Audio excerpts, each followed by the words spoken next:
कश्मीर में सख्ती के बाद आतंकी अब पंजाब से अपना नेटवर्क चला रहे हैं। हमला करने, हथियार मुहैया कराने, नए आतंकी ठिकाने बनाने या आतंकियों के लिए पैसा जुटाने की साजिश पंजाब में रची जा रही है। खुफिया एजेंसियां भी आतंकी की इस नई रणनीति को लेकर सतर्क हैं। खुफिया एजेंसियों के सूत्रों का कहना है कि कश्मीर के लगभग 50 ओवरग्राउंड वर्कर पंजाब के अलग अलग हिस्सों में सक्रिय हैं, जो वहां बैठकर साजिश रच रहे हैं। पैसा जुटाने के लिए कश्मीर से पंजाब में बड़े स्तर पर हीरोइन, भुक्की, चरस आदि भी भेजी जा रही है।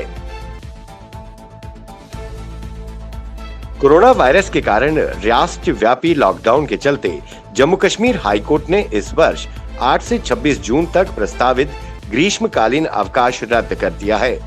इसके साथ ही जिला और अधीनस्थ अदालतों में 15 दिन के ग्रीष्मकालीन अवकाश को भी रद्द किया गया है। यह आदेश केंद्र शासित प्रदेश लद्दाख में भी प्रभावी होगा। पीएमओ में राज्य मंत्री डॉक्टर जितेंद्र सिंह ने कहा कि केंद्रीय कार्मिक मंत्रालय के तहत 3 अहम संगठन, केंद्रीय सतर्कता संगठन, केंद्रीय प्रशासनिक ट्रिब्यूनल कैट और केंद्रीय सूचना आयोग ने जम्मू कश्मीर में काम करना शुरू कर दिया है। जम्मू में स्थापित की गई कैट की बेंच में 20 अधिकारियों की तैनाती की गई है। लॉकडाउन को देखते हुए वीडियो कॉन्फ्रेंसिंग के माध्यम से मामलों की सुनवाई की जा रही है। सीनियर आईएएस के कोरोना संक्रमित होने के मामले में बीते दिनों सचिवालय में हुई बैठक के दौरान स्टैंडर्ड ऑपरेटिंग प्रोसीजर के मानकों का उल्लंघन करने पर उपराज्यपाल गिरीश चंद्र मुर्मू ने कड़ा संज्ञान लिया है। बैठक को वीडियो कॉन्फ्रेंसिंग के माध्यम से करने की हिदायत दी है।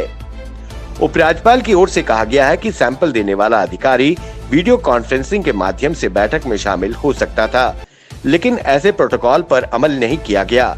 इस मामले में 12 आईएएस अधिकारियों सहित करीब 80 लोगों को क्वारंटीन किया गया है। भारतीय जनता पार्टी ने मंगलवार को राज्य स्तर पर अपने नेतृत्व में कई परिवर्तन किए। इसके अनुसार भाजपा ने छत्तीसगढ़, दिल्ली और मणिपुर में प्रदेश अध्यक्षों को में फेरबदल किया है। इसके साथ ही दिल्ली में अभी तक ये जिम्मेदारी संभाल रहे मनोज तिवारी को हटाते हुए आदेश कुमार गुप्ता को ये जिम्मा दिया गया है। विष्णुदेव साई को छत्तीसगढ़ का प्रदेश अध्यक्ष बनाया गया है और एस टिकेंद्र सिंह को मणिपुर का प्रदेश अध्यक्ष बनाया गया है। कोरोना वायरस को लेकर संयुक्त प्रेस कॉन्फ्रेंस में स्वास्थ्य मंत्रालय ने नए आंकड़े और जानकारियां सामने रखी। मंत्रालय के संयुक्त सचिव लव अग्रवाल ने कहा कि देश में कोरोना के होने वाली मौतों का आंकड़ा दुनिया में सबसे कम है। वहीं आईसीएमआर ने कहा कि आज हम रोजाना 1,20,000 टेस्ट कर रहे हैं। अभी तक 95,527 कोरोना मरीज ठीक हो चुके हैं। मरीजों के ठीक होने का दर 48% है। कोरोना के कारण मृत्यु दर 2.82% है, जो दुनिया में सबसे कम है। दिल्ली हिंसा मामले में मंगलवार को ककरडुमा कोर्ट में चार्जशीट दाखिल कर दी गई। चार्जशीट में पुलिस ने आम आदमी पार्टी के पूर्व नेता और पार्षद ताहिर हुसैन को मास्टरमाइंड बताया है। दिल्ली पुलिस ने ककरडुमा कोर्ट में चांदबाग में हुई सीएए विरोधी हिंसा मामले में भी चार्जशीट दाखिल कर दी है। बता दें कि दिल्ली के चांदबाग इलाके समेत पूरी दिल्ली में बीते साल और इस साल की शुरुआत में सीएए विरोधी प्रदर्शन हुए थे। इस दौरान कुछ इलाकों में ये प्रदर्शन हिंसात्मक हो गए थे, जिसमें चांदबाग का इलाका भी था। प्रधानमंत्री नरेंद्र मोदी ने उद्योग संगठन भारतीय उद्योग परिसंघ CII के वार्षिक सत्र को संबोधित किया। उन्होंने उद्योग जगत के साथ मिलकर देश की अर्थव्यवस्था को पटरी पर लाने और इसमें वृद्धि को लेकर चर्चा की। इस कार्यक्रम का आयोजन वीडियो कॉन्फ्रेंसिंग के जरिए किया गया।